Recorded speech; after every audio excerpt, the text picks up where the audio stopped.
Okay, my name is Bob Caywood, and I'm the owner of the Lost American Art Gallery and Museum in Longview, Alberta. And we have some very special pieces in our gallery, and some of them are Edward Sheriff Curtis that were taken sometime back in the early part of the century. These particular ones that you're looking at here were taken in 1917. So this was actually started in 1900. And this is a Cheyenne warrior called Slow Bull. And Slow Bull was a really a big war chief. I mean, he was head of his tribe, like the chief or something. And this particular painting here, picture here, this one's on the Japanese tissue, which is really rare. And this is something they've never been able to duplicate. Now the big photograph here is on the Van Gilder paper, and the Van Gilder is got a watermark on it. So to identify the ones that were come out of, they actually all came out of J.P. Morgan's estate in Boston. And the paper itself has a watermark on the back of it, and it'll say part of Van Gilder name, or some of them you can see the whole Van Gilder. Now these are Japanese tissue, and when they first did these were out of the text. So they did 20 volumes and 20 portfolios. And the last complete set that we heard sell sold for $2,888,000. Now that's a couple years ago, so it may be higher than that actually now. And the little small one on the right here is his teepee.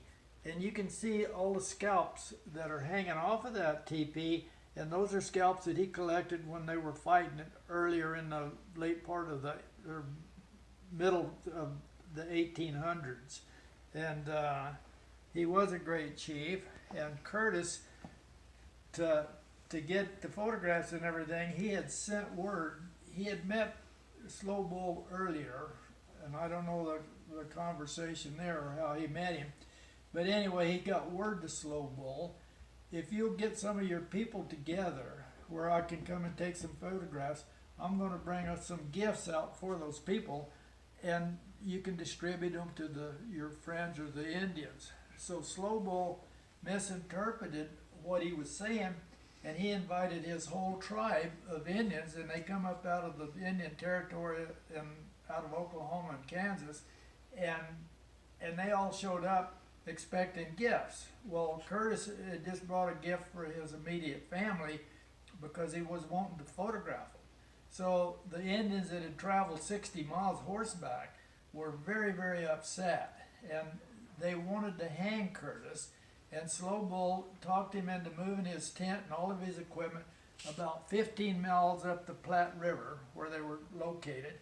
And so Curtis took everything off and went up, and Slow Bull took what little bit of gifts that he brought and gave them to the most important people in the tribe, and he talked them out of hanging Curtis. So that was a really close call for Curtis to be killed, actually. And there was one other time that he had, in his lifetime, he only had 2 threats of being killed, and one was by the Navajos in New Mexico or Arizona. And these are really quite rare. They're just really hard to come by, and the values of them as a set like this would probably be around 45 to 50,000 bucks for the whole set.